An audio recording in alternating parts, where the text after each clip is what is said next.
Question 11 देखिए। If fair coin is tossed 10 times find the probability of eight most 6 heads.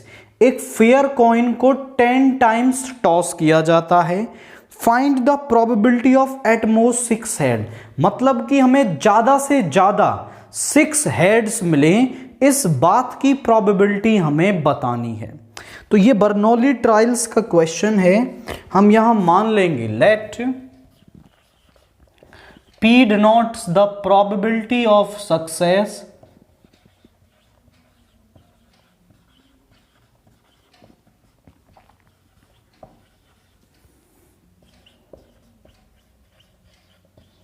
और success हमने किस बात को माना है? दैट मीन्स गेटिंग हेड हम क्या मान रहे हैं? सक्सेस मान रहे हैं। And Q denotes the probability of failure और Q हमारा फेलियर की प्रोबेबिलिटी को दिखाता है। एंड आप समझे तो P की वैल्यू क्या आ जाएगी? वो आ जाएगी 1/2 और जो Q है उसकी भी वैल्यू क्या आ जाएगी? 1/2 दैट इज 1 - P, क्योंकि एक सिंगल कॉइन के थ्रू में आपका हेड आने की जो प्रोबेबिलिटी है वो 1/2 होती है। अब यहां हम रैंडम वेरिएबल मान लेंगे। Let X denotes the random variable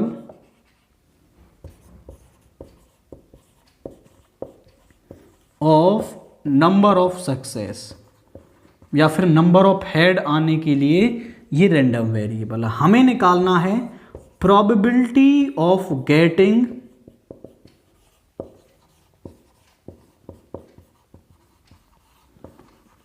eight most 6 head, ज्यादा से ज्यादा 6 हेड्स मिले, that means Px is less then 6। अब Px इज लेस देन 6 निकालने से अच्छा है आप 1 - Px इज ग्रेटर देन 6 निकाल दो। x is less than equal to 6, क्योंकि 6 होना चाहिए ज्यादा से ज्यादा, तो ये बराबर होगा 1 - Px इज ग्रेटर देन 6 के।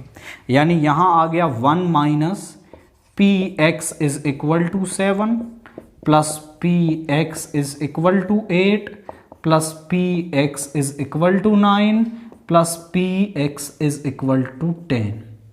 फॉर्मूला लगाएंगे 1 - ये हो जाएगा 10C7 P की पावर 7 यानी 1/2 की पावर 7 एंड 1/2 की पावर 10 - 7 इज 3।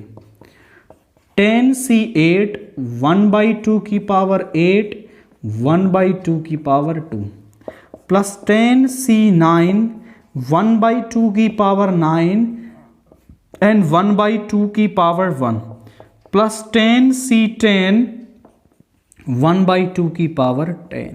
बर्नौली ट्रायल में Px is equal to R किसके बराबर होता है? NCR, P की पावर R, Q की पावर N - R। तो जब हम Px इज इक्वल टू 7 निकाल रहे हैं तो R की वैल्यू 7 एंड N की वैल्यू तो 10 ही है। आप यहां ध्यान से देखें तो 1/2 की पावर 10 हर केस में प्रेजेंट है, तो यहां से हम 1 - 2 की पावर 10 कॉमन ले लिया।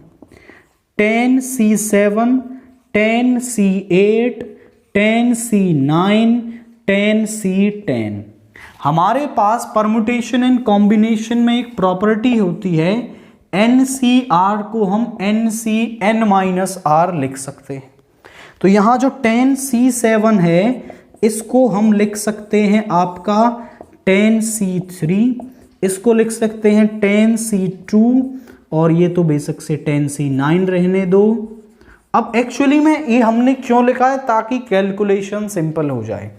जब आप 10C3 को सॉल्व करते हैं तो 10 फैक्टोरियल 10 - 3 7 फैक्टोरियल 3 फैक्टोरियल, फिर इसको करते हैं 10 9 8 into 7 factorial 7 factorial into 3 into 2 1, तो 10 9 8 3 2 1।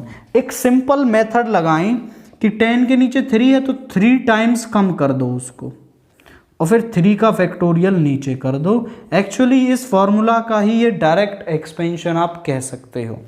तो 10c3 को हम कैसे लिख पाएंगे? 1 माइनस 1/1024। 10c3 को मैं लिख सकता हूं 10 into 9 into 8 over 3 into 2 into 1 plus.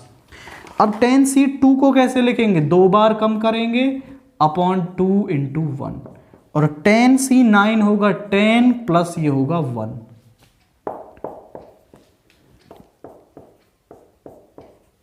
यहां पे आ गया 1 माइनस 1/1024, ये आ गया 120 प्लस 45 प्लस 10 प्लस 1। ऐड करेंगे 120 45 11 176। 1 माइनस 176 बाई 1024। एलसीएम ले लेंगे 1024 माइनस 76।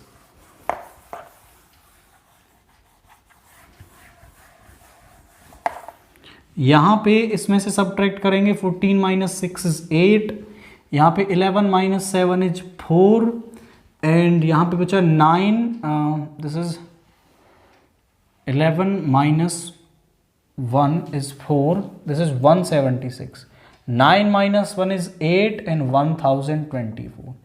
कैंसिल करेंगे आप 4 से, फिर से कैंसिल करेंगे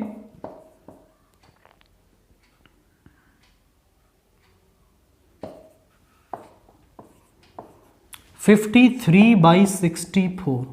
तो वैल्यू हमारे पास क्या आ रही है? Px is less than equal to 6, मतलब probability of getting at most 6 heads हमारे पास 53/64 आ रही है। बस बेसिक कंसेप्ट आपके माइंड में क्लियर होना चाहिए कि Px is less than equal to 6। अगर आप चाहो ना तो इसको डायरेक्टली भी सॉल्व कर सकते हो। Px is less than equal to 6 होता Px is equal to 0 plus Px is equal to 1 plus Px is equal to 2 plus Px is equal to 3 plus Px is equal to 4 plus Px is equal to 5 plus Px is equal to 6।